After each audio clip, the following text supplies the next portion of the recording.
കഴിഞ്ഞ ആഴ്ചത്തെ സുവിശേഷത്തിൽ യോഹന്നാൻ ഈശോയെ പ്രഘോഷിച്ചു.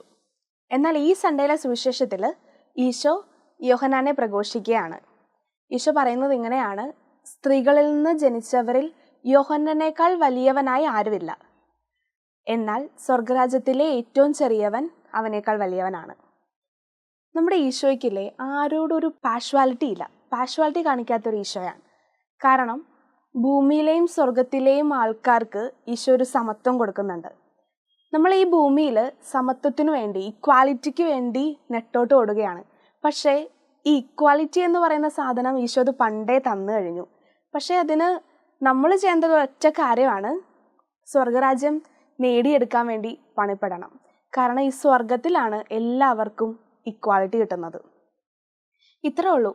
നമ്മൾ എന്തെങ്കിലും നന്മ ചെയ്യാൻ പോകുമ്പോൾ നമ്മുടെ ഹൃദയത്തിൽ വളരെ സന്തോഷം ഉണ്ടാവും. പക്ഷേ എന്തെങ്കിലും തിന്മ ചെയ്യാൻ പോകുന്ന സമയത്ത് നമ്മുടെ ഹൃദയത്തിൽ ആരോ ഇങ്ങനെ 2 പ്രാവശ്യവും 3 പ്രാവശ്യമൊക്കെ പറയും അത് തെറ്റാണ്, തെറ്റാണെന്ന്.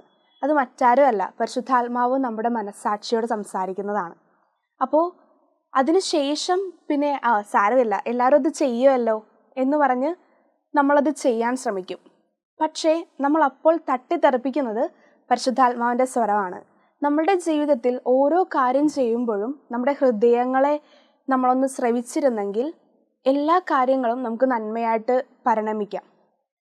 അപ്പോൾ നമ്മൾ ചെയ്യേണ്ടത് ഒറ്റ കാര്യം മാത്രമാണ്: സ്വർഗരാജ്യം നേടാൻ വേണ്ടി ഓരോ ദിവസവും നമ്മളോട് സംസാരിക്കുന്ന, നമ്മളുടെ മനസ്സാക്ഷിയോട് സംസാരിക്കുന്ന പരിശുദ്ധാത്മാവിനെ ശ്രവിക്കാം.